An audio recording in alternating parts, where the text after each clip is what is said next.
And we are live on the Icecast Live, and welcome also to my co-host, Mr. Olly, Mr. Mactastic. I can't say it. Mactastic, Magnamy. I thought I'd play on words. Macmany. We've got a great guest. I thought I'd make the effort. It's a tongue twister, that is. Mactastic Macmany. Oh God, I got to just about get that one out. How you doing, mate? You all right? I'm doing very well at the end of a very hectic week, but I think it's adrenaline that's keeping me going at this point, but all good. Oh, that's good, mate. I see you've been to a couple of gigs and probably overdone it a bit, have you? Yeah? No, it's the same band 2 nights running, but one of those nights was running up to Manchester and back, and there was dreadful queues on the way back from Manchester. It's like the builders are out on every single stretch of Manchester M6 between Manchester and Birmingham. Yeah. Well, it's just, I've never known it to be that bad before. Yeah. And then I got to Birmingham and there was loads of roads shut off there. So, but it's a band that I've not seen for 3 years. They were touring with a seminal album of theirs, and I got to meet the lead singer last night. Had a good chat with him. Even ended up having a hug. So we contacted.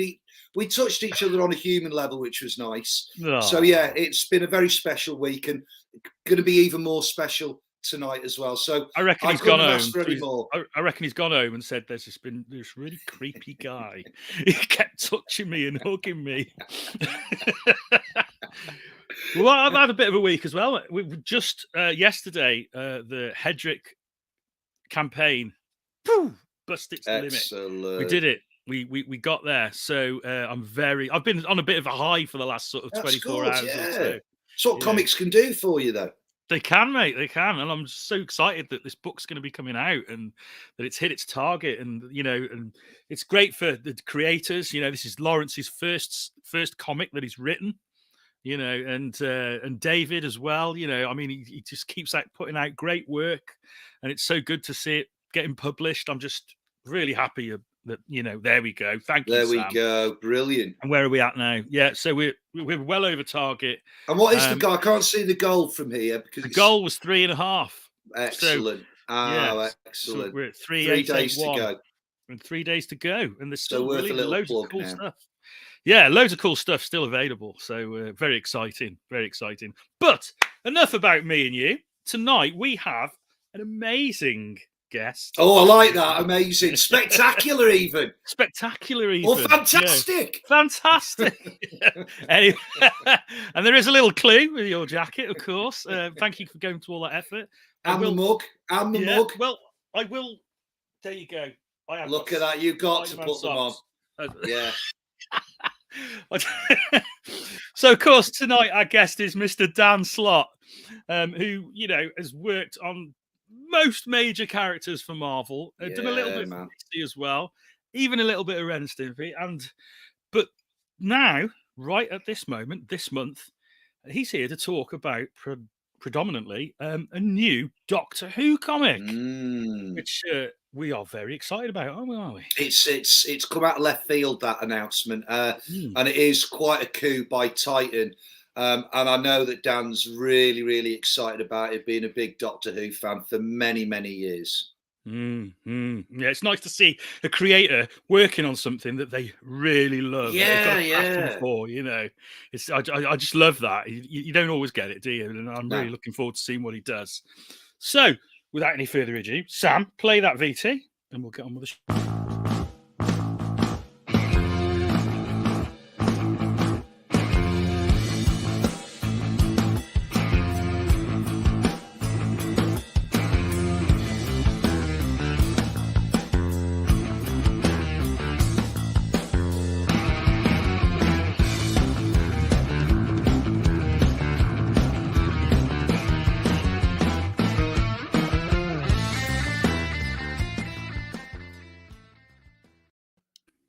Welcome back to the Icecast Live, and welcome, Dan Slott. Hello. Thank you so much for joining us tonight, Dan. It's really good to see you again. I love the intro. I saw Lou in there. Yeah. Lou. Hey. There was a longer version of it, but you were in there as well. It should have all been Lou. Just all Lou. All Lou, yeah. He gets around, doesn't he? those pictures were mostly from the last time I saw you, actually, Dan. Because you were a guest at our show in 2017, and we took lots of photographs. Yeah. Yay! We had a good time, and and you were like in and out because you'd done another show the week before, I think. And then I'm but now in the pandemic era, people ask me to do shows. I'm like, no. Yeah, I'm going to stay here in my little cube, all happy. Do you not get out of the house much then, Dan? Oh God, no! It's scary out there. This is before the pandemic. Well, it's great that we've got these sort of things to keep in contact with people like yourself. Yeah, no, family Zooms, work Zooms, everything Zooms. I think if someone called up and I wasn't here, like Tom Brevoort would be mad. He'd be like, why isn't he typing? Why isn't he working on a plot? Why isn't he like, I'm like, look, Tom, I'm working on right now. You're writing while you're talking. Multitasking. I have seen that Marvel video actually that's on Disney Plus with you. Oh Jesus! It just cracks me up. It's pretty. It horrifies. That video is like it's gonna haunt me to my grave. Because I came off of Amazing Spider-Man, and we had just done like a quadruple sized 800th issue, and I had been on Spider-Man for 10 plus years, and I'd only had one holiday. They worked out a week where I didn't have to turn anything in. It was in the middle of Spider Island.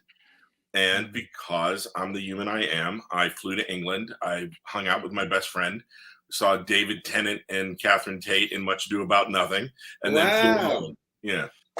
Wow. So, yeah. Time well spent. Quite a hectic week then, I take it, Dan. That was my holiday, my vacation. And when I came off of Spider-Man, I was like, can I take a month off?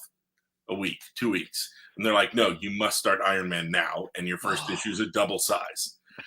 So I went from like quadruple sized, where I wrote every page of Amazing 800, to a double sized Iron Man, and then a couple months later, double sized Fantastic Four, and then a couple months later, triple sized Thing wedding issue. And it was so much tonnage of work, and I was already so tired that I was asking, like, for Iron Man, can I get a co-writer?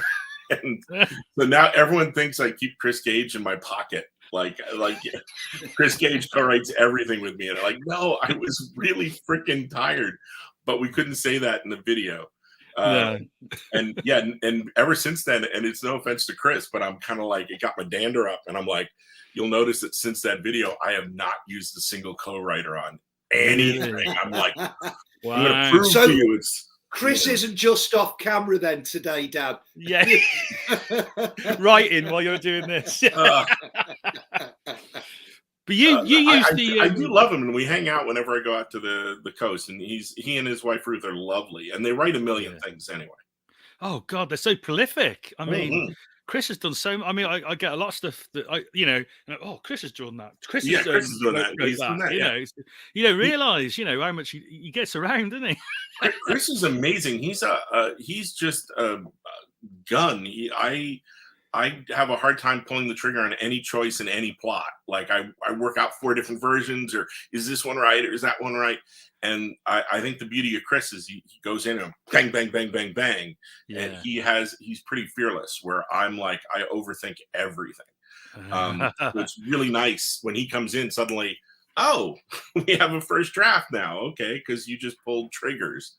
And but I need to do that more.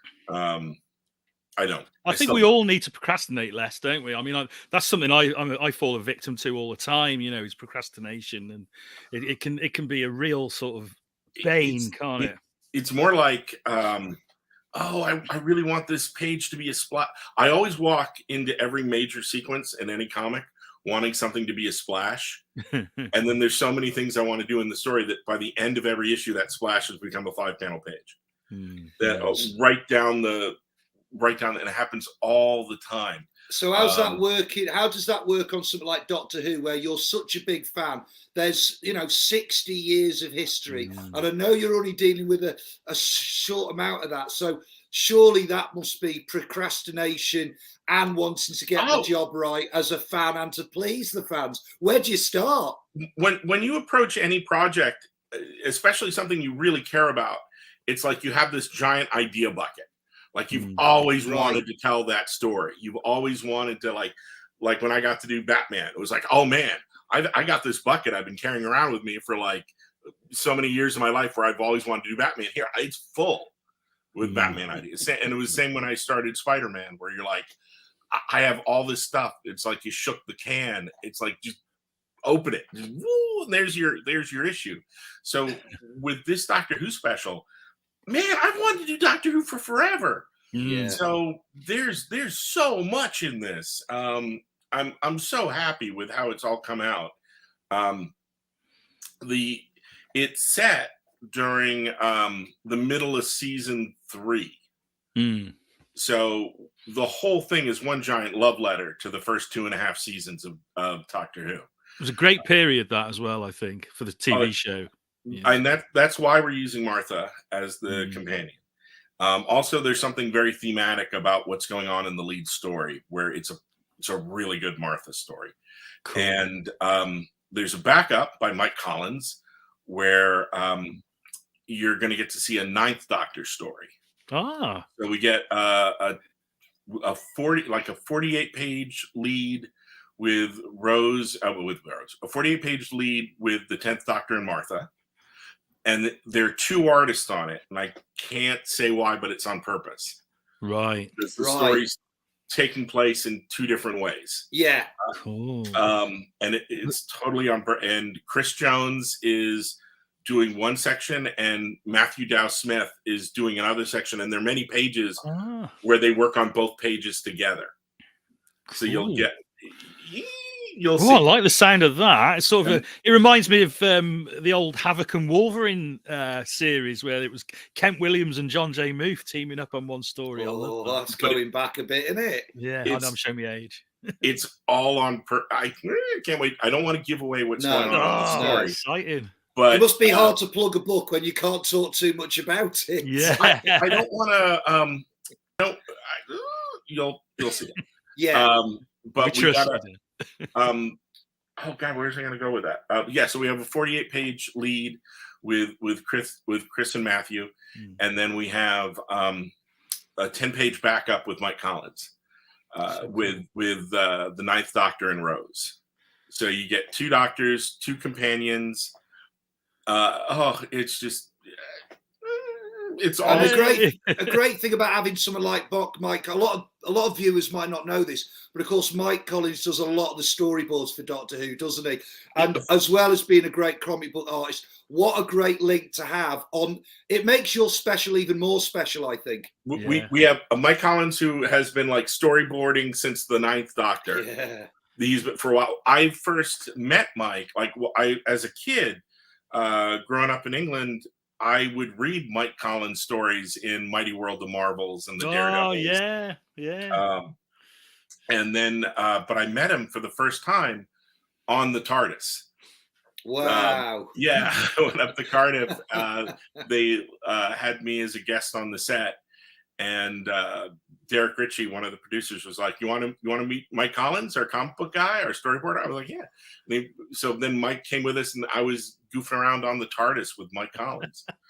Great. Yeah. Oh, I have been a Doctor Who fan since I was like 8.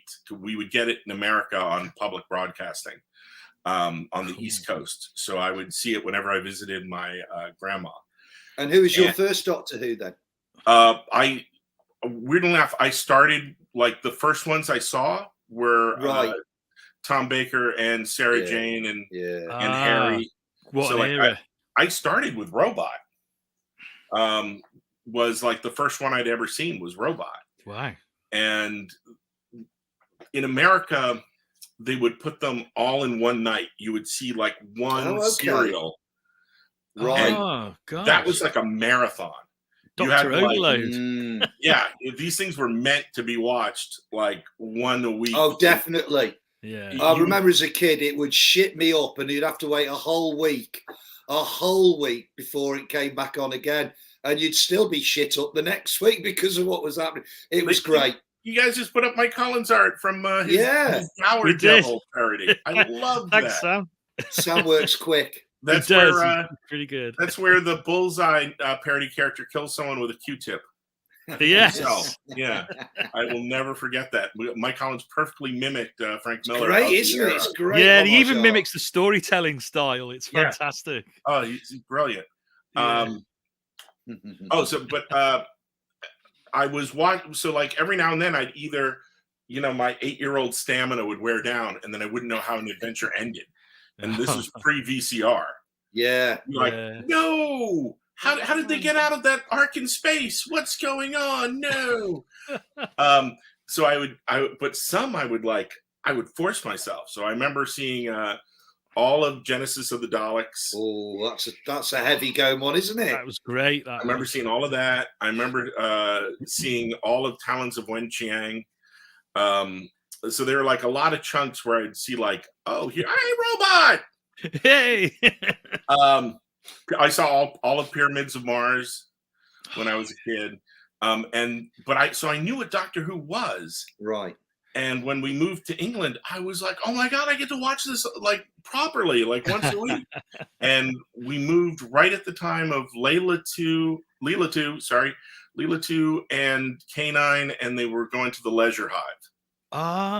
So that's when I started watching it around that period. I got to hang out with Chibnall at one of the Comic-Cons, and I'm like, dude, I started with Leisure Hive. That was like where I started watching it, and then there's no gaps. So my first run was like the end of Tom Baker, and my first ever full Doctor from start to finish was Peter Davison. Yeah, I love that run as well. It's the Cybermen, wasn't it? The first episode, it was with Peter Davison. It was very exciting. Peter Davison's first episode would have been Castrovalva. Oh, of course, yeah. Yes. An American just told you that. Yeah, I'm shamed. I'm shamed. The first one, a big fan. Though, you are a big fan. You're a bigger fan than I am. Obviously. No. I had a haircut like Adric at that time, and that's why I had that haircut. See, when we were a kid, everyone pronounced. I know we didn't. We all used to pronounce it Andrex because there was a toilet tissue called Andrex, and so it was.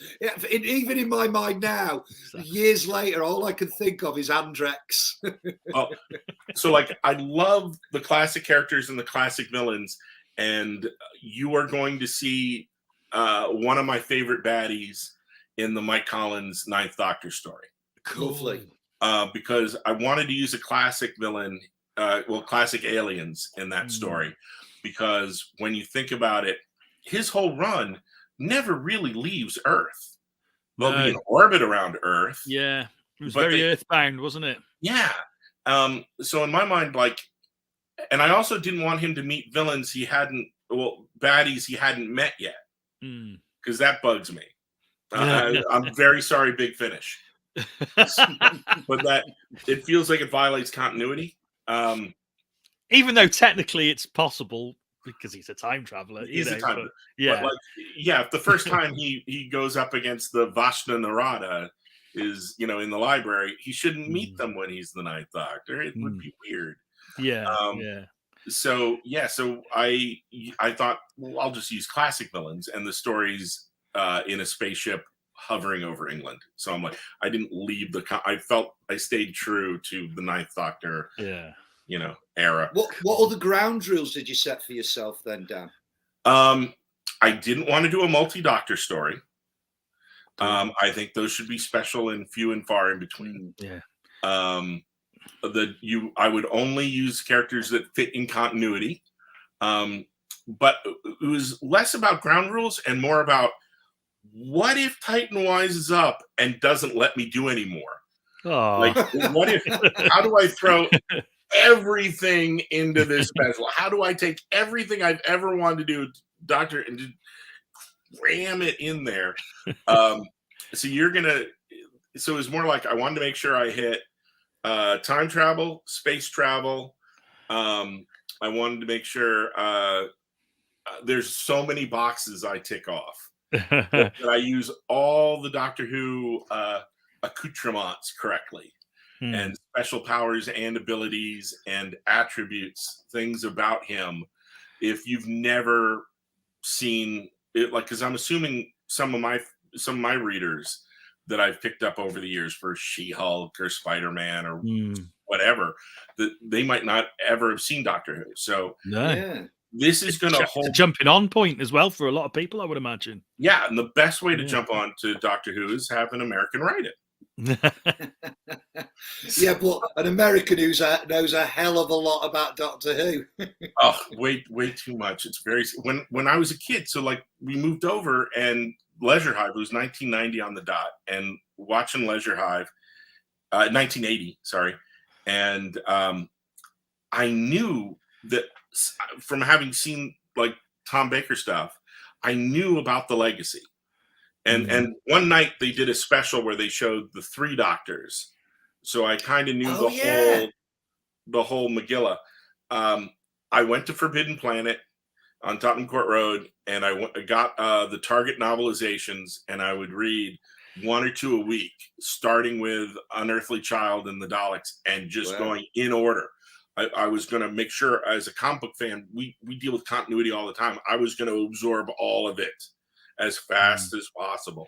So I read like all the Target novelizations. And you're at the right age to absorb all of that and keep it in there as well, aren't you? Isn't it? Yeah. So it's like the where I stopped the novelizations was where I remembered watching it at my grand's, which was I knew, like, I had vague memories of Townsend Wayne Chang and those other stories, but like the minute you hit the key to time, I'm solid.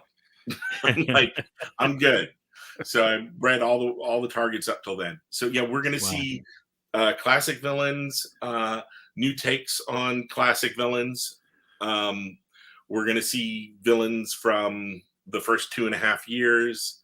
There's so much stuff. So Mike Collins is drawing these classic. I will limit it to this: Peter Davison era aliens. Okay. Where the Doctor is going up against them. And I'm looking as the backgrounds come in. I'm like, you were drawing it just like those cheap ass sets. I know. What quarries? Quarries, in Wales. One of the whole sequences takes place in a quarry. So we hit everything, and there's got to be done. And running down corridors. Excellent. Yeah, very important. We got your Sonic, your psychic paper, other stuff which I'm not going to mention because corridors. This is a bit of a segue. It's got nothing to do with Doctor Who, but when I went to Leeds University, on the trip round Leeds University, the big selling point was Leeds University had the longest corridor in Britain, and they used to use it to film Blake 7 because there was a lot of running in corridors in Blake 7 as well. There you go. With Doctor Who, you can totally spot it was just the same corridor. Slightly somewhere in the BBC. Slightly different angle. That's it. Tom Baker and Lala Ward just still running. Lovely. Great times though. So much charm in those episodes. I love them. Yeah. So Mike Collins is like, he's turned in the stuff, and he's got the terrible set that they had for that specific spaceship. Brilliant. And he got like, they had these weird shaped ray guns, and he just, so like, this is, I can be having a really bad day, and a page of art shows up in my email from like one of the colorists, or from Mike, or from Chris, or from Matthew, and I'm just like I'm just like a pig in slop. I'm just yay. New Doctor Who pages, yay. It's great to be. I mean, I tend to always ask the writers the same question every week, and it's like, and you've answered it already, that you can still be excited by those pages coming in, both as a writer and as a fan. That's amazing. Like you say, we all have bad days, but it must be very exciting. Yeah, there's some of the sort of storyboards now. Mike's storyboarding. Yeah, he gets all the little things right, which I just love. Because he knows his stuff. He loves his Doctor, and it's the same with Chris and Matthew. That they're both longtime Doctor Who artists. I'm I'm really glad to be in deep with these Doctor Who veterans. And when you write stories for a different publisher like Titan and a different property like Doctor Who, do you still employ the same plot method, the Marvel method, as it were? Because I know that's how you write, isn't it, Dan? The thing they showed on the on that episode isn't really Marvel method. Like when you'd see the way Stan did it, it would be these very loose, It was more of a backwards and forwards, wasn't it, with Stan and Jack? But it was very loose. Page 2 or 3, they get out of here and they fight Galactus, and like Stan never wrote the word Silver Surfer. The Silver Surfer just showed up in the story. And Stan had who is this guy? What is he doing on this page? Because Jack just went, well, I thought Galactus should have a herald.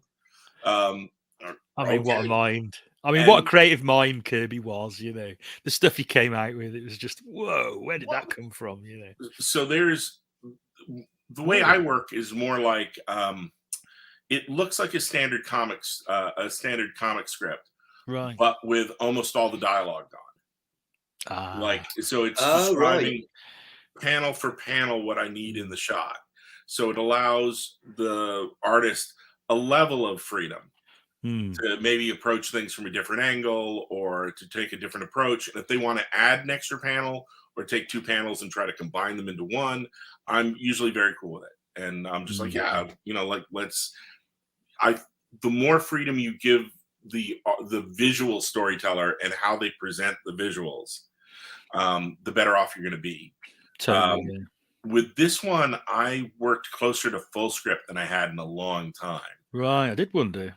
Mainly because I wanted to get all the voices from the show just right.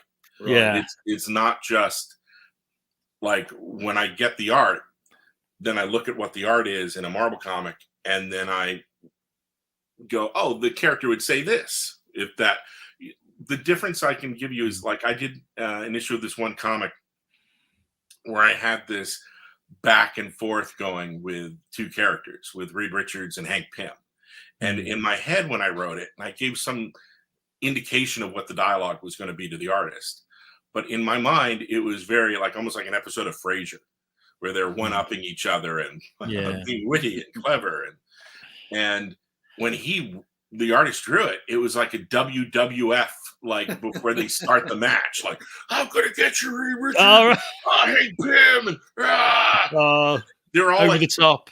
So then I had to I have to match that intensity in the script. And I'm like, okay, you just kind of, so there is a back and forth. With this, I knew there was going to be very specific bits of dialogue and things that were going to move the story ahead, or I wanted to make sure I got all the quirks and character bits that, like, what a David, or like when I used to do Looney Tunes for DC, and when I was working with one of my artists, David, he told me, David Alvarez, he was like, you're not pacing your Wile E. Coyote jokes right. And I'd be like, what? He's like, it's not funny when he runs off the cliff. It's funny when he runs off the cliff and then realizes he's fallen off the cliff. And then looks at the audience and then falls. It's all in the timing, isn't it? You need extra beats. You got to show me set up the payoff or reaction to this. You can't just go, Wile E. Coyote goes off the cliff. And that was really early on in my career when I was very green. And it was very helpful. But I know, like, there's certain, like, David Tennant-y things that I want the 10th Doctor to do. So I need that setup of him, like, no, yes, oh, like, so it'll you need that body language and the acting of the so, like, I want that specific bit. Or there's a 2-panel sequence and Mike nails it where I almost don't have to script it. You hear it. It's almost like you see the shot of the 9th Doctor, like, all worried, and then he has the moment of, like, fantastic, like, and it's 2 faces next to each other of Scrunch, and then, and it's this Eccleston head, and you just go, I know exactly what he's saying in these panels. And I was so happy. I mean, that's the great thing about working with an artist like Mike, I guess. That someone with that experience, they can just do emotions on the faces so well. You know, it makes it look effortless, doesn't it? Yeah, there's like certain beats. There's the I'm sorry, I'm so sorry, Dr. Beat, which we all know, and when and how and why he says it at one beat, and then just to have someone like Chris Jones draw it, and you go, oh yeah, okay, this hit that note just right. I've seen this in like 8 episodes, and that's. But the fun thing is finding out how to do it, when to do it, and to hopefully do it in a new way. Yeah. So it feels like a new episode. And keep it fresh. I think Titan in general have done a good job with the Doctor stuff. They have. They really have. They've not overextended the franchise too much. I like what they've done over the last few years, putting out a few special mini-series and so on and so forth. I do like the fact they're teaming up 2 Doctors rather than 3 or 4 or 5, keeping it limited like that. Like you say, Dan, it does have to be something special. Is it my understanding that you're doing 3 specials over the next 3 years? Right, yes. It is. Yeah. Okay. Because I'm going to be contentious here, and I'd say having you once a year, every year, would suggest you could do a multiple Doctor Who pile-in, because it's you writing it. And with the anniversary coming up next year, surely you'd be tempted. That warrants it, doesn't it? I believe that, like, people are like, when they heard we were doing this first special, and originally we didn't tell people about the 9th Doctor backup, and people were like, oh, Tennant again. Oh, they're going to Tennant. Why do they keep going to this? Is an affront. Why aren't we seeing a Jodie story? And it's because it's the first one of 3. And we're doing 9 and 10 in the first one. Patient. I wonder what we're doing in the second one, and then the third one. We'll have to get you back on in 12 months' time, won't we, Dan? So I'm already starting to play around with stuff for. I have like 3 magic things I've always wanted to see the 11th Doctor do. That every season went by and I went, I can't believe they haven't done this bit yet. I can't. It's just sitting there. Why haven't they done this 11th Doctor beat? Why? And you're so lucky, because so many fans have thoughts like that. I mean, we're all fans, aren't we? And you watch movies, you watch a series, and you go, "Why don't they do that? It would make so much." But you can actually do it. You can make it happen. It's right there. It's right there, Shane. So there's some, and there was like one episode. I won't tell you why, but it was Town Called Mercy, where now you've got the Doctor in the Wild West, and I was like, they're going to do the bit I always wanted to see them do. They're going to do the bit. They're going to do the bit. And then they didn't do the bit. And I was like, you were right there. I was like, Toby Whithouse, I love you. Why did you not write this bit? So I get my hands on 11. We are doing that bit. We're doing at least 2 of the 3 bucket list things I wanted 11 to do. So. And are these going to be interconnected stories, or are they? Obviously, they'll be standalone. But of course, with 3 years planning, are you hoping it reads as one big story arc? I wish I could say yes, but I suppose it's too far off, isn't it? We talked about it, right? But without really knowing what's going to be there, with the 14th Doctor, of course, Oh. That'll be one of the Doctors phoning up now. Probably Christos Gay. It's my college. They want money. Hi, I can't talk right now. I'm on a live air podcast. That was good of him to show. Oh, that was really good of him to be quick. I was surprised he didn't say, but can give us some money anyway. It's like, I looked at it, it's like, it's my college. Wonder why they're calling. Oh, God, now I've said this on a live podcast. I'm sure the college folk aren't. They're probably too busy marking books down. No, I'm gonna be mentioned very poorly in the alumni notes now. Oh.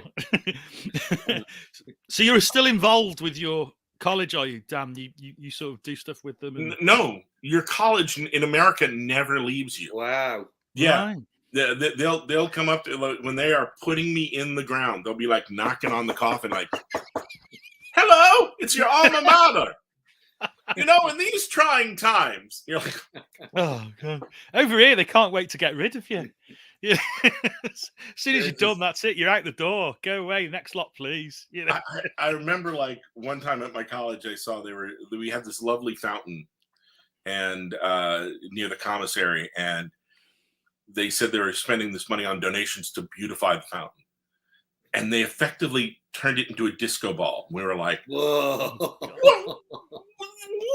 So whenever they call and ask me for like a donation, I keep thinking like, is this disco ball fountain money? If it's going to books and things, I'll do that. Yeah, but you can never be 100% sure, can you, Dan? They'll tell you it's going on books, but one day there'll be a double disco ball fountain. It was so beautiful before. You're talking before about comedy beats in stories, and I mean, the first story that I read of yours that really sort of hit me was Human Torch Spider-Man team up, which I absolutely adore, Dan, I have to say. And the thing about it is, it was funny as hell. And I noticed in there that, you know, your comedy beats were so spot on, you know, and I thought, this guy can really write funnies, you know. And it was a lovely story. I think it was 5 issues, wasn't it? Also drawn by Ty Templeton, who yes. What a great his artist. comic timing is beautiful. Yeah. And we worked together on Batman Adventures and other things. When you get to work with someone for a long time, you become like that married couple that no one wants to play Pictionary with. and when you hit that level, then you can do really great comics. So like there's like a 9-panel grid in there of Spider-Man laughing at Paste Pot Pete's name. That's the best bit. That is the bit that stuck with me more than anything. It was brilliant. I would never have trusted another artist than Ty to draw that. I wouldn't have taken the leap to go. Yeah. But I knew how Ty would either draw it or that he'd draw it better than the way I thought he was going to do it. He nailed it, man. It was just it was put over so well. You know, it really well. The same thing with Allred on Silver Surfer. Like I always knew I was going to get what was in my imagination or better. Yeah. And once we got each other's rhythms, we could do anything on that book. We could do insane things on that book because we each trusted each other. And we had that foundation. I would love to. Well, we both want to work together again, but it's always you've got to. Silver Surfer. Those 2 series were amazing. I'm looking forward to his Superman miniseries with Mark Russell. What a combination that's going to be. Looks good. Did you read his David Bowie book? I didn't know. I didn't. I'd be lying if I said will be. Yes. I will be. I'm a massive Bowie fan as well, so it's inevitable that I will be reading. We'll be like talking on the phone and gabbing about stuff, and we're always so happy with what the other person is doing because we know it's the dream project.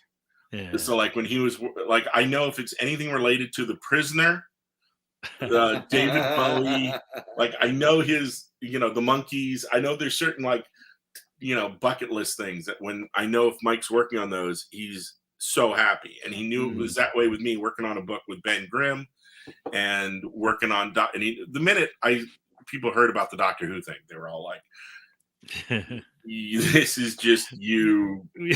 know? Yeah, there's no secret that you're a massive Who fan, the Whovian. You know? Well, you had a great opportunity, didn't you, London Film and Comic Con, where as the weekend, I remember being there, I was fortunate to interview on a Sunday panel, but as the week progressed, I remember you getting more and more excited as Tony Lee managed to wrangle in more and more doctors. Oh my God! That one was amazing. What's really annoying is I've met like almost every living Doctor Who actor. But the problem is I haven't met McGann or McCoy yet. And they were both there because Tony Lee was magical that day. And he really was. It was amazing. Like if you were alive and in Doctor Who, you ended up at that London Film Comic-Con. And that's the way everyone gets me to shows. Like that's why you got me to invite a doctor. Yeah, invite a doctor and tell me I can hang out with them. So like you guys at Birmingham had Colin Baker, who was on my bucket. I hadn't ticked him off on the bucket list yet. And oh my God! And you had I'm spacing. She's wonderful. She ends up marrying. Well, you've met Jessica, didn't you? Who's one of our guests, Jessica Martin. Oh no, but I'm spacing. The one who married Tom Baker. No. She almost dies in Caves of Androzani, and then she goes over with Colin Baker. No, and then she ends up marrying Brian Blessed. Perry. What? Thank you, Sam. Oh, my brain. Sam's our local good man, Sam. Yeah. There he is. Thank you. Yes, I met Colin Baker and Perry, so I was all happy. Cool. So he has his uses, Sam, as well as sharing. Yeah, get back into that cupboard now, Sam. Bye, Sam. No, but also, and you guys at Birmingham had the one Red Dwarf cast member I hadn't met yet. You had Kat.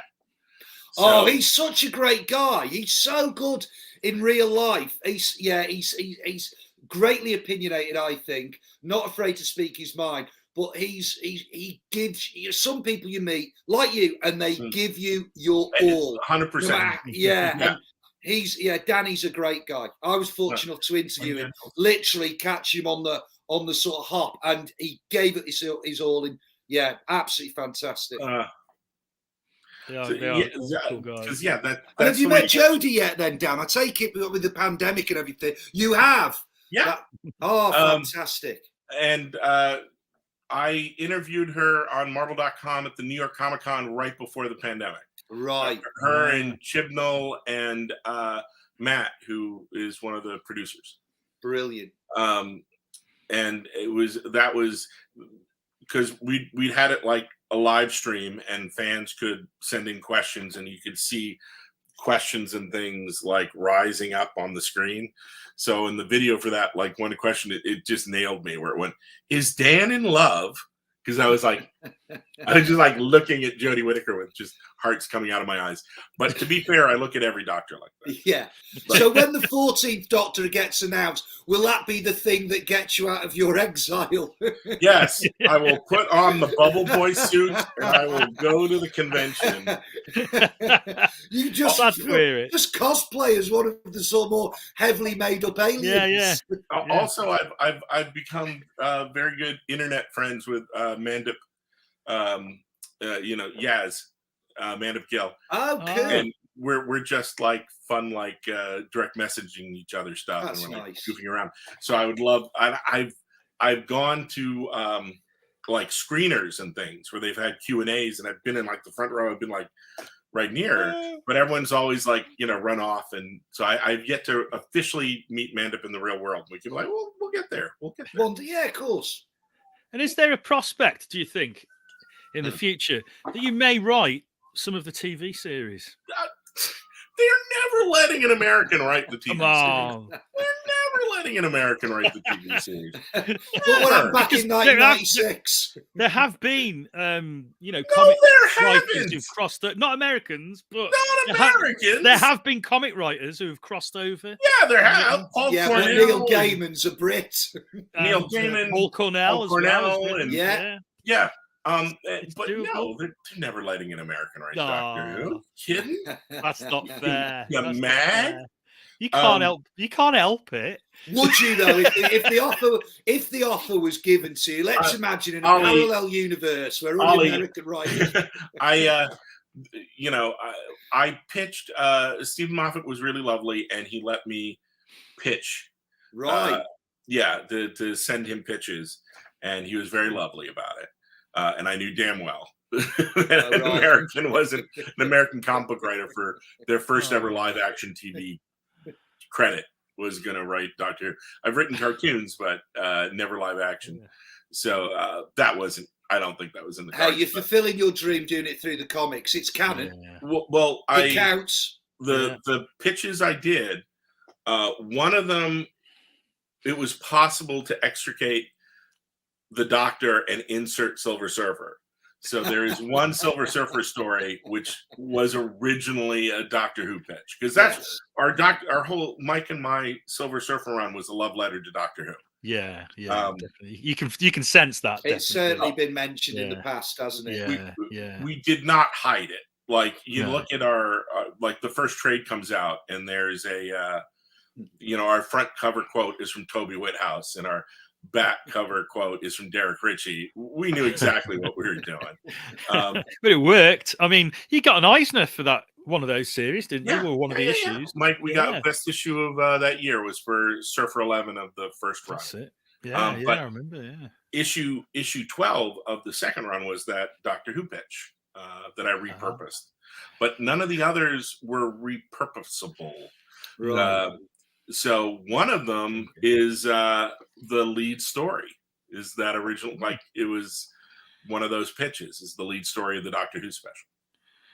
Fantastic. And do you think you'll return to Silver Surfer with Mike? You said you wanted to work with him again. Would that be Silver Surfer or something different? Do you think? I think it would be something different.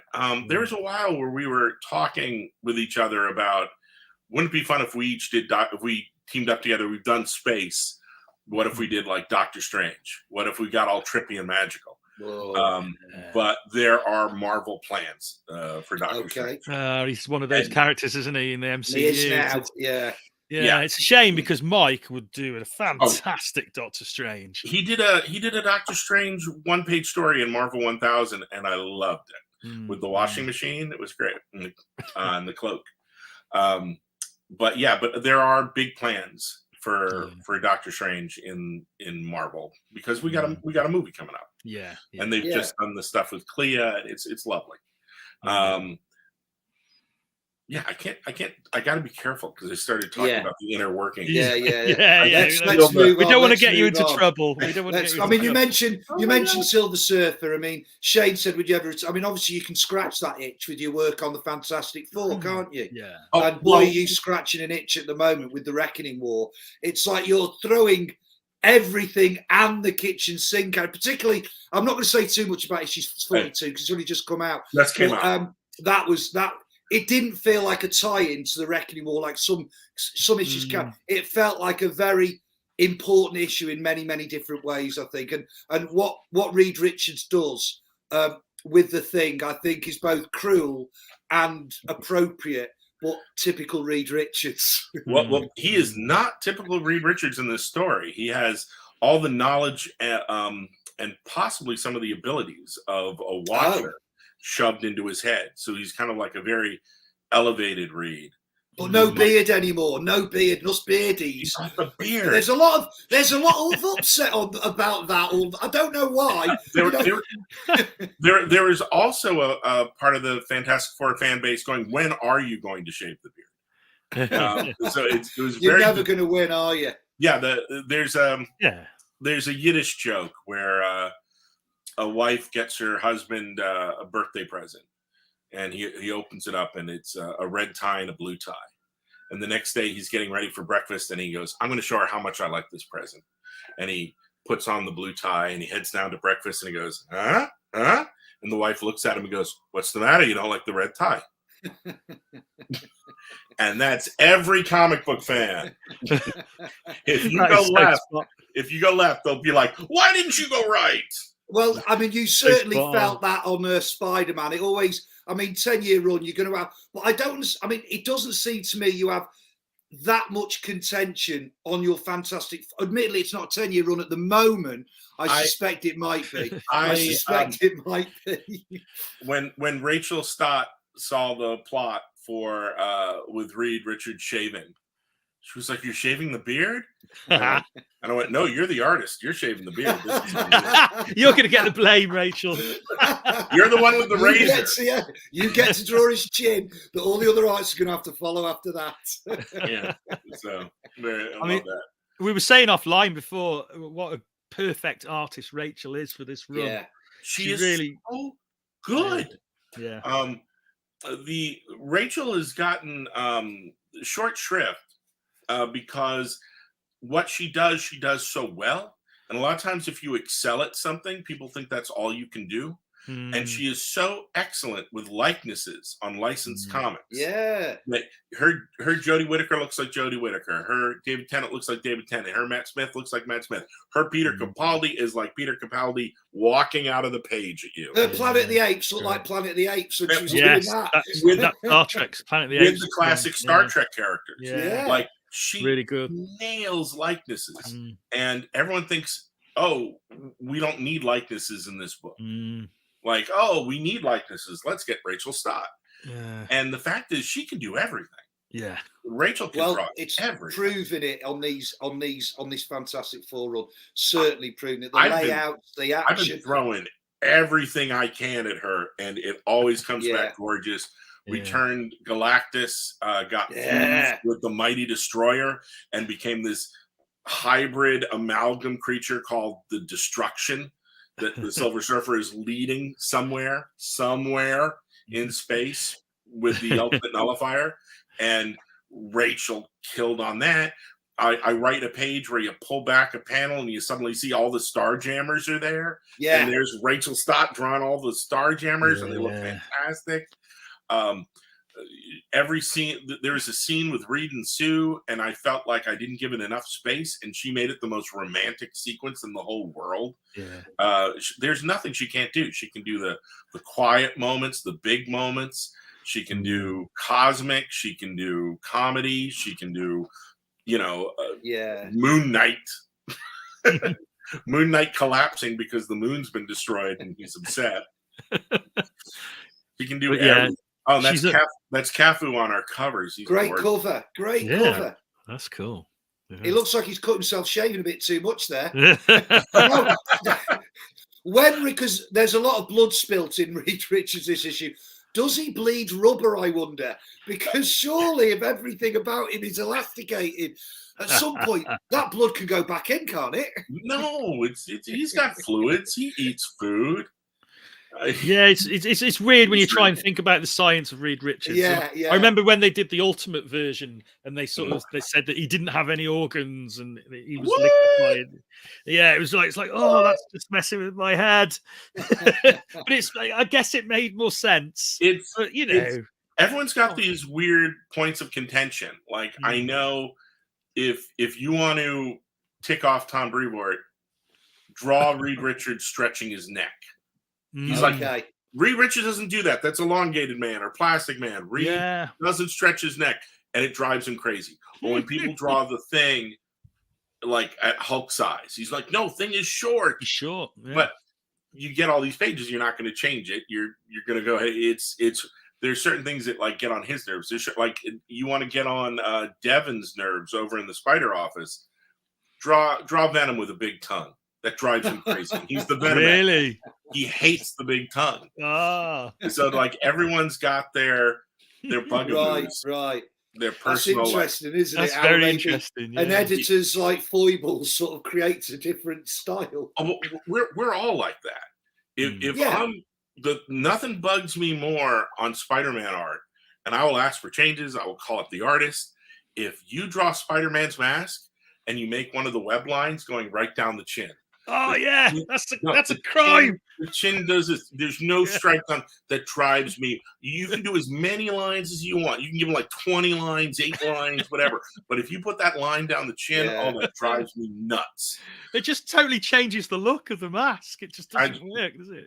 When I was an assistant editor back in the 90s, I would do a color check on Captain America. I was assistant editor on Cap. And if that colorist didn't make the center stripe red, right under the star, drove me crazy. And if they split it, if there was a line and there's 2 stripes under the star, I was like, no, that's wrong. Why did they know? Yeah. The things that nowadays everyone knows that my biggest pet peeve is when people leave the hyphen out of Spider-Man. Yes. Everyone knows it. Yeah. Do you know, funny enough, today I was marking a kid's book, and we have to mark very heavily for literacy. And this kid had wrote Spider-Man without a hyphen. There was no reason to even include Spider-Man in this description. We were doing like sideshow freak shows. We were reading a certain freak. Create your own. Yeah. So no, don't worry. I corrected it. I don't even care if it's a small child. Nobody's exempt. They have to write the corrections out 3 times, Dan. This kid's never going to forget ever again. You know, Bart Simpson on that chalkboard. Just send him over there. Well, go on. I was going to say the Fantastic Four because you like big runs, and I just think even from the first few issues, it really felt I like big runs. Yeah, and I just get. I mean, it feels pretty epic already, especially the stuff you did last year with Doctor Doom for the anniversary. But it feels. I mean, you've not even. There's so many stones you've yet to unturn, and it still feels even after 42 issues, it still feels like you're still setting things in motion. How long and how far have you got this plan, Dan? I am not going to comment on that. Right, okay. Because as far as anyone knows, the Marvel Universe isn't coming out the other side of the Reckoning War. Oh, so. Clever answer. Clever answer. Yeah, I've been waiting to tell the Reckoning War since I was 8, so I'm good. Wow. Oh, wow. Well, no, that's when I read Son of Origins of Marvel Comics. Right, and I read The Origin of the Watchers. And it dawned on me, like, if the Priscilicans ever came back, they would have Watcher technology and everyone would be like hosed. I love it. I love the way it goes back to that into Marvel history that way. So like I was like sitting on that, waiting for someone to eventually hit on bring the Priscilicans back because they only appear in that one story. Yeah. But that one story they retold like 3 or 4 times. Yeah. But you only see them in that point in history. And then I got to work at Marvel and no one did it. And I just sat there like, please, no one do this. And then I got to write for Marvel in the 90s and I came back and the first monthly superhero book they gave me, She-Hulk, I sowed the seeds for the Reckoning War. That's in like the 2004 yeah. She-Hulk. There's a callback to that in this issue, isn't there, to She-Hulk? Callback to She-Hulk number 7, isn't it? Yep. That's where she creates the dark sector of space. Where even the Watchers can't look, and that's what they use for their foothold into our universe. God, I'd forgotten about that. It's years since I've read that. and then I was like, oh, Jesus, Al Ewing. Al Ewing finds everything. Al Ewing will use the right. I was just waiting for Al or Jason Aaron to hit on it because I was so close. And then they didn't. And I'm like, yay. So, yeah, this was FF was really the first book where it felt like it should be a book that did the Reckoning War. Right. So, makes sense. Yeah. Like if I had stayed on Avengers Initiative, I probably would have done it there. If I'd stayed on Mighty Avengers, I probably would have done it there. But it didn't feel like a Spider-Man story. So that kind of put like a 10.5-year gap. And the FF weren't around when I was doing Silver Surfer. And it felt weird not to do it with them. So I might, and it felt too Marvel continuity-ish for Surfer, where with Surfer, Mike and I had really built our own little side universe of. It could almost be a separate universe altogether, couldn't it, Silver Surfer? Yeah, we were having fun doing our own thing, and it felt even weird when we tied into Secret Wars. With like it felt like, what is that doing in Surfer? So, I remember reading that and thinking they've been forced to do this. Well, Jonathan came in and he made this very good argument that his Secret Wars book doesn't work unless everything stops. Yeah, you needed to feel that as a fan, so he came in and gave this edict, and Marvel editorial was like, "Yeah, this feels right." Yeah. But he did also, when he put forth Secret Wars, gave options on how to do it. Like you could have an alternate universe version. You could have them tied into the main story. You could do the story of them spending their last days on Earth and then come back after Secret Wars is over. So he had a lot of options for people to what kind of stories you could tell. Right. As long as you included it to show that it affected everything. It was kind of like the same thing he did with X-Men. He was like, I'm coming on to X-Men. Here's the new rules for X-Men. All the current books have to stop. All these new books will come and work in this realm. It would be nice to be able to do that. To go, when I was on Spider-Man, we didn't take part in like any of the crossovers, and a lot of that was because we were 3 months or 2 months ahead, and we were putting out multi-part stories, and we were like, the train's moving, we can't stop, and take part in Age of Ultron, we can't stop and do this, we're going to be off on our own separate rail for a while, and we'll acknowledge it happened after it happened. And if you really need Spider-Man to be on this, to be part of this, hey, Chris Cage, can you write a Spider-Man Age of Ultron miniseries? Okay, I'm going to keep on here. That makes sense. Yeah. And the minute I was off Spider-Man, it was like, no, take part in the stuff. Join in on the fun. Yeah. When I was on Avengers Initiative, I actually loved doing it. I loved that book being this, having like, well, it was the center of it, wasn't it? The Avengers. Then it was like the center of all that stuff. With the Initiative, we had fun having a foot in every camp. To have characters that were mutants, and characters that were Inhumans, and characters that were tied to Spider-Man's world, and characters that we liked on Avengers Initiative being part of this giant web of continuity. So if you told me, oh, Hulk is coming to Earth and he's going to wage war on it, I'd be like, oh, I totally want the Initiative in on this. I want the Initiative kids trying a wave of trying to fight Hulk guys on World War Hulk. Or, oh, Back in Black is happening. Well, I want the Initiative kids to go after Spider-Man too. So like that was part of the fun of that book. It sort of lent itself to tie in, didn't it? The whole concept worked really well for that. It lived it and breathed it. Yeah, and everything.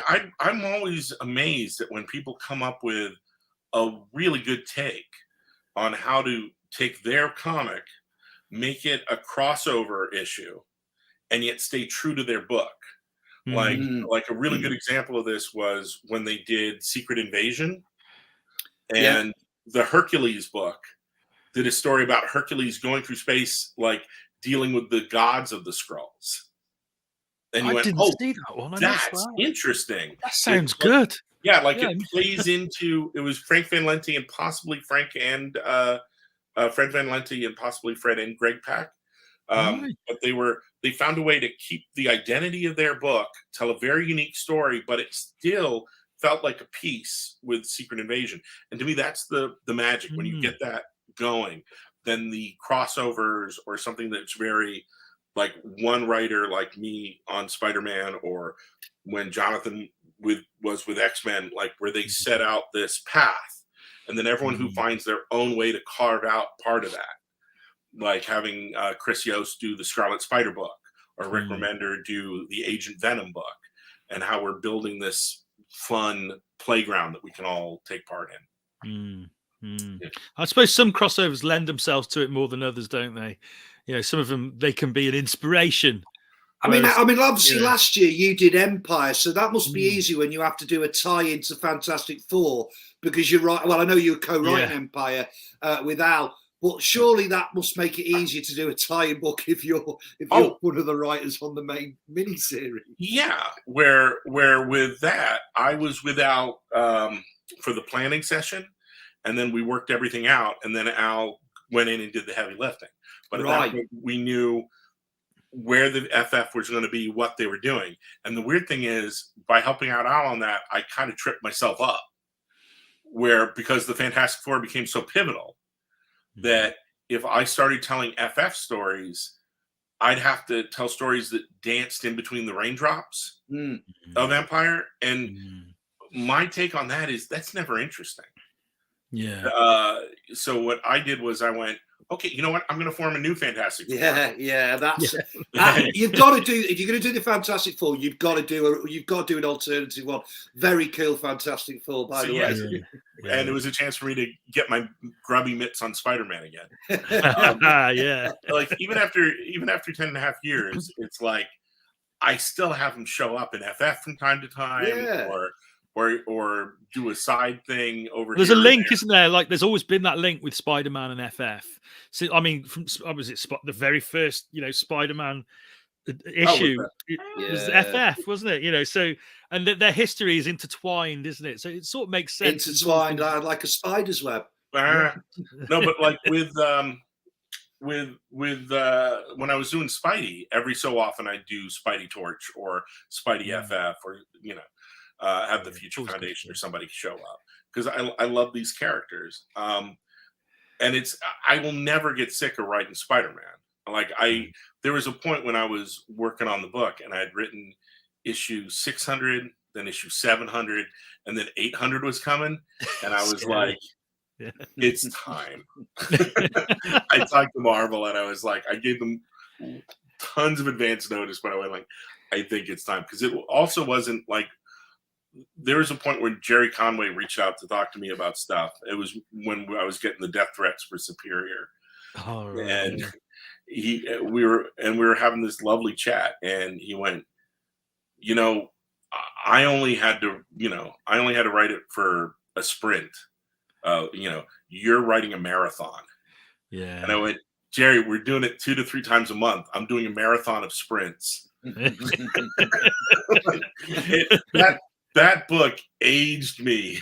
Where you can look at what I looked like before I started working on Spider-Man. The beard was all black at that point, wasn't it? Yeah. Dude, it was Obama pre-presidency, Obama post-presidency. It was like nuts. That is crazy. It was like slow motion opening the Ark of the Covenant, like over time. And I was like, I physically cannot do this anymore. But what a legacy you've left, though. I mean, incredible. It was an amazing run anyway. And it's certainly, I think a good writer will always leave legacy characters that people want to write about. Other writers might bring in characters and then they might not be used ever again because it was that writer that loved the character.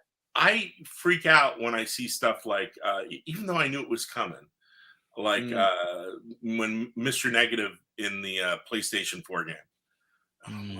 What is this? Like, they showed me early. I was brought on early into that game, and they were showing me like all the development stuff, and I was like, "This is crazy." It is. It's a great game. I'll see like a Japanese Spider-Man comic that they're putting together, where they're using like a new Japanese manga version of Speedball of the Screwball, and I just like, that's so weird. And I'll take the art and I'll show it to Marcos Martin, like, she's like a manga character now. This is so weird. Cool. It is exciting though when you come up with a character, then somebody else breathes like a different life into it, isn't it? It can be really inspiring. It's kind of cool. Yeah. I'm there's also the thing where you come up with an idea and then you watch as other people take it and then do it better. And people are like, "Oh, that must feel bad." I'm like, "No, it feels great. Please take everything I've done, make it better, and keep it going, as opposed to do it worse and it dies." Yeah, exactly. Yeah, I love like Emily, Marine, Robbie, everybody who's worked on Silk. I'm like, you've made her so much better. Thank you. Yeah, that character has gone from strength to strength. I mean, the following is incredible. On Silk has made her like 1 billion times better than what I handed off to them. So I'm like, thank you. Thank you very much. Well, I'll ask one more question because we have gone way over the hour, and you've been very. And you've got deadlines, I dare say, Dan. Yes, I'm sure. Yes.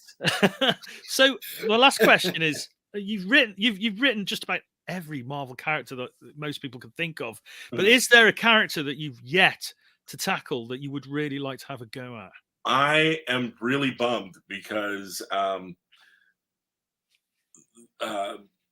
I was in high school, like you know how you go like different stages of your life, you're like, I like this a lot and I like that. So like my high school years, my favorite character was Moon Knight. The Doug Mensch, Bill Sienkiewicz Moon what Knight. a run. Oh my god! Oh, hey, Silk, Cindy Moon. Hey. I love that run, and I owned. When you're growing up, like you can't go, oh, I want to own every Captain America appearance ever. You can't. You'll go broke and you'll die. You can't. But every now and then there'll be like a hero that launches. Like for this generation, Miss Marvel with Kamala, or Miles Morales, or when I was growing up. When I was a kid, who's this character, Richard Rider, Nova? You know, you'll find this character, you'll gravitate towards them, and then you've got to own every appearance. Yeah. And Moon Knight is my guy. Moon Knight is, if he has appeared in a comic, I own it. My Moon Knight collection is crazy. I love Moon Knight. Wow. He's a great character. He's just Batman, though, isn't he? No.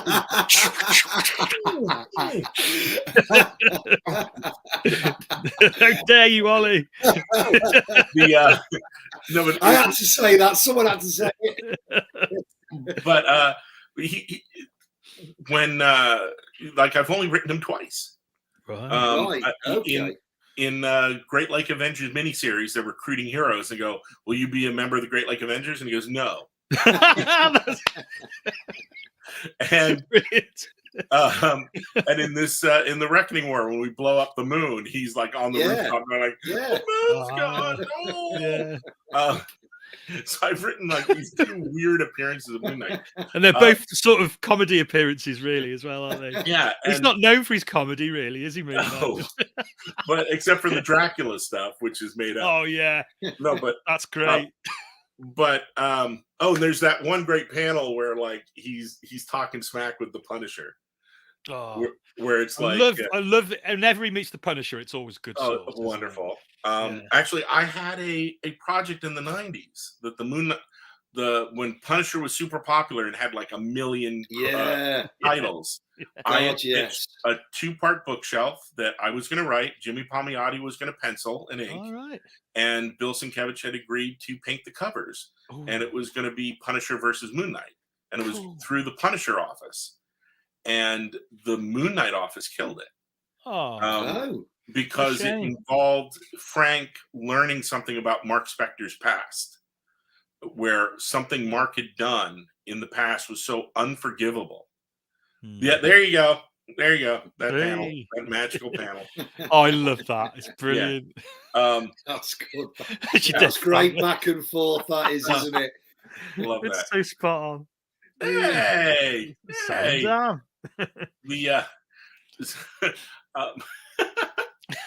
So he learned something that Mark Spector did in his past that was so unforgivable that Punisher feels he should still be punished for it in the present day. Right. And he learns about it at the halfway point of the 2-part bookshelf. So like the first part, Moon Knight's doing this stuff and trying to keep these bad guys alive so he can bring them to justice, and Punisher's trying to kill them. And in the second half, Punisher's found out this secret about Mark, and he's like, "No, I'm killing all of you." Wow. And now the gloves are off. Now that's going to play out well, isn't it? That's going to be a good story. You can tell. Well, the problem the Moon Knight office had back then was they didn't like the specific evil thing that Mark had done in his past. Right. That they felt it was unforgivable, and that the readers wouldn't forgive him, and they would let us do the story if we treated it like the Pulp Fiction suitcase. If the Punisher knew what it was, but the reader never knew what it was, then we could do the story. And I was like, no, the evil thing he does is so important to the rest of the plot. Yeah. And I waited. We found out that editor was leaving Moon Knight. And a new editor was going to be coming on board, and he had been brought over from DC Comics, and he was going to get the Moon Knight book. So the Punisher office said, let's just wait till that editor leaves, because that's his problem. And we'll give the proposal to the new editor and see if they'll let us do it.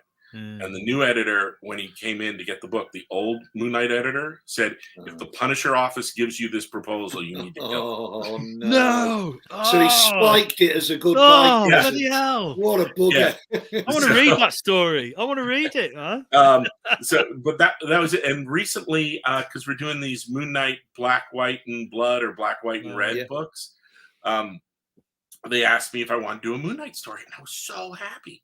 And I started mapping it out and planning it like a little 10-page Moon Knight story set in the Doug Mensch, Bill Sienkiewicz era. Had a good hook. And then I'm like, what am I doing?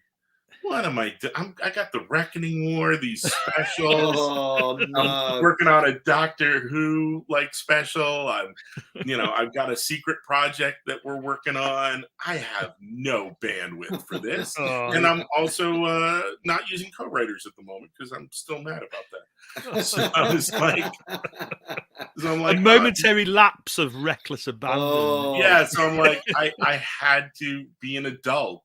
It hurt me because do you want to do it? And I was like, yes. And then I talked to them a couple weeks later and went, I can't do this. Like, it's just 10 pages. And I'm like, I don't, because if it's Moon Knight, I will totally. You'd procrastinate, wouldn't you? I will over-obsess over every panel. Like, this is my first time ever telling a proper Moon Knight story. Yeah. I'm like, I can't do this. So yeah. So it's not a never say never. Yeah, it's one day down the road. Yeah. Maybe someday. If not, just put him into a new version of the Fantastic Four the next time they get kidnapped. or probably he's never actually physically. Has he been to the moon? Did he go to the moon in Ed Brubaker's Secret Avengers? Oh, he must have done. Yeah, he must have done. With a name like Moon Knight, you've got to. I mean, Batman hangs around bats so much. Moon Knight has to have gone to the moon. Part of me's thinking that Ed probably crossed that off the list because I know he used Moon Knight in Secret Avengers. So what I'd always like you to write, Dan. I always thought you'd do a great job. Don't say Deadpool. No. Good. No. Defenders. Of people, Defenders. Oh man. No, I've pitched Defenders like back in the 90s a bunch of times. No, I love the Defenders. You did such a good job on it. You know, sort of a more sort of self-defacing Defenders. You know what I mean? Like a real character-driven. But right now, Al and Javier are killing it on Defenders. I would only want to write Defenders if the person after Al and Javier sucked. Like, I don't want to follow. You want to follow him? I don't want to follow Al Ewing. Jesus. Al Ewing's brilliant. He is. Give me someone who's complete and utter crap. I'll follow them.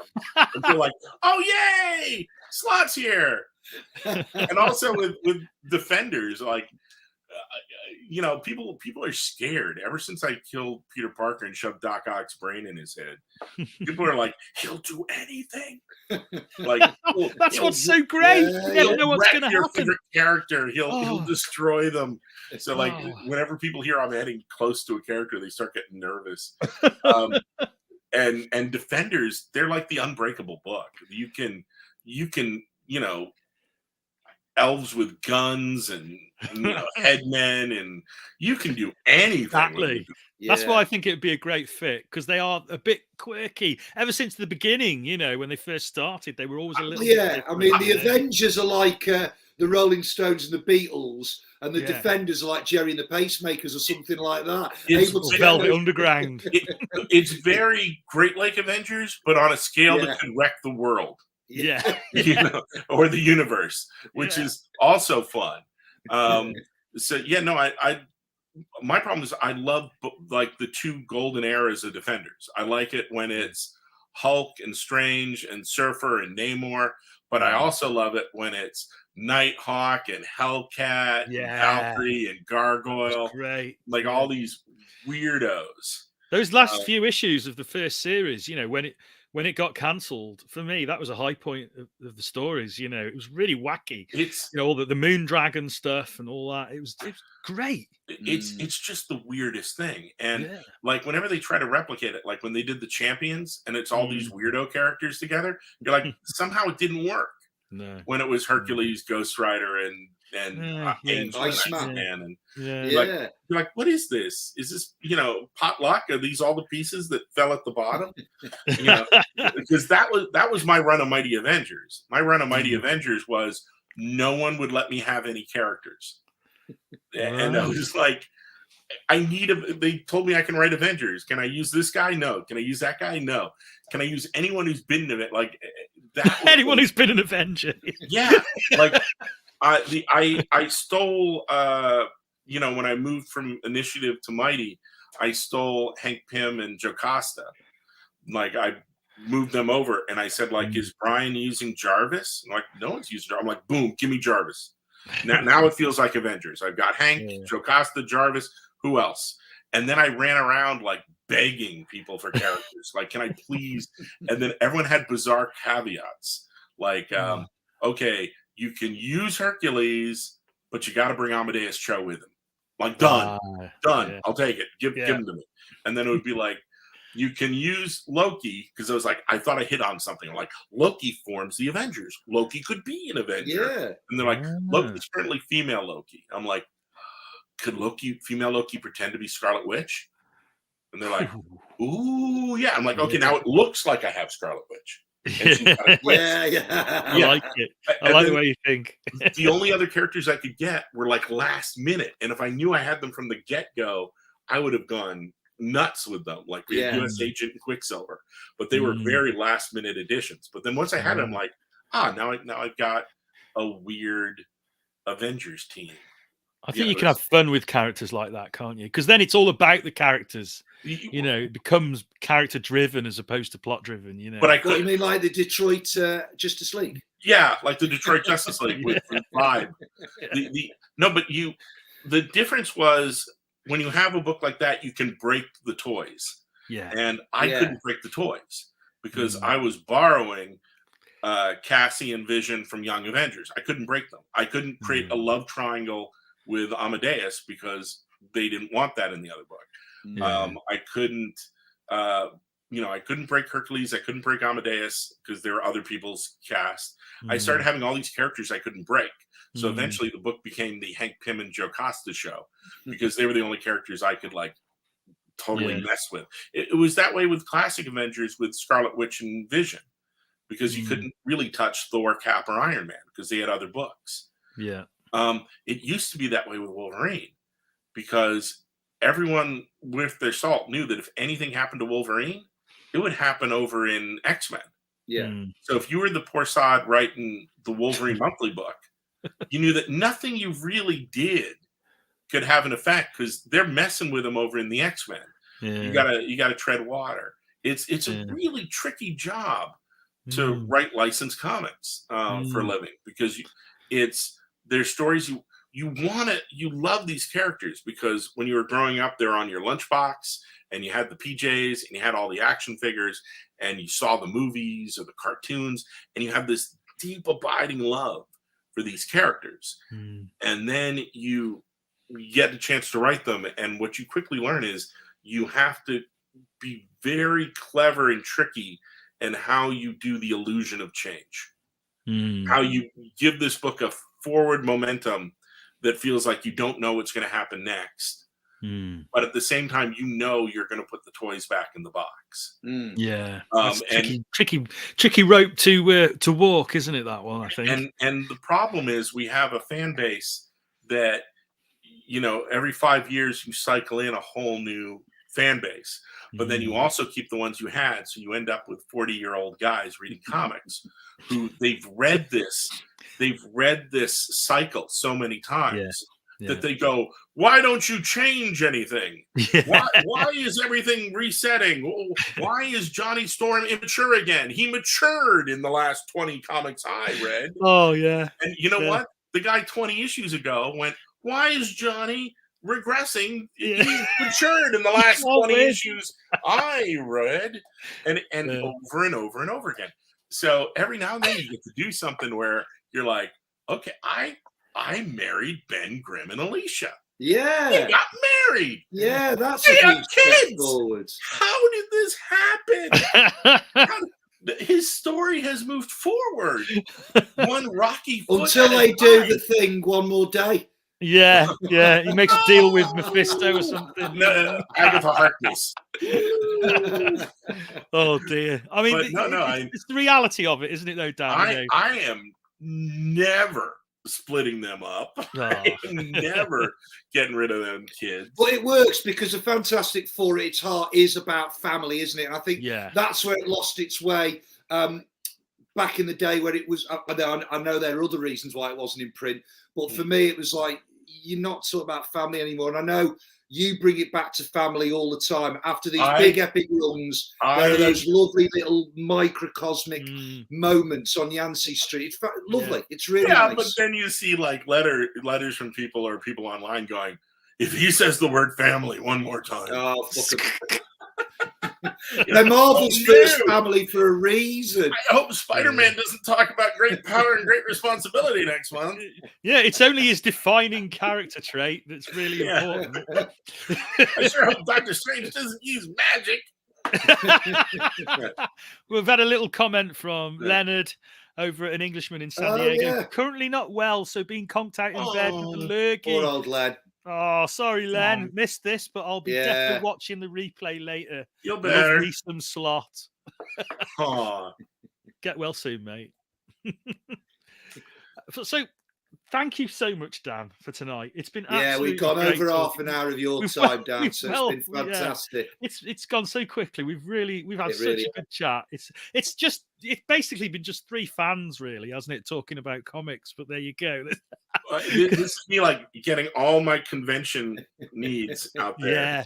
Yes, that's it. So, that's it. There you go. Well, hopefully, you will be able to return to the world of conventions in the near future once the world sort of rights itself. Once the 14th Doctor's announced. Yes. Shane, Olly, work on that. Sam, get on that. Sam, who is it going to be? Sam, you're wearing a Doctor Who sweater from the show. Who, Sam? Who's the come on, Sam? Talk to your auntie, the makeup artist. Surely she'd know by now. He's got to know. Definitely. Well, if we have a Doctor Who cast member, we'll let you know. Please. Even if it's third Dalek from the right. I'm there, man. I'm there. Oh, I can't wait for you guys to see what's in this special. Oh, we can't wait to read it, mate. We really can't wait to read it. And all the best with it. It's really looking forward to it, and I hope that there's more in the future. Well, at least two more. Well, at least two more. So we're looking forward to it. Thanks again, Dan, for coming on. And, thanks for your time, Dan. I know you're always busy, so it's been great. Yeah, really appreciate your time. Thanks for having me over, guys. Have a great evening.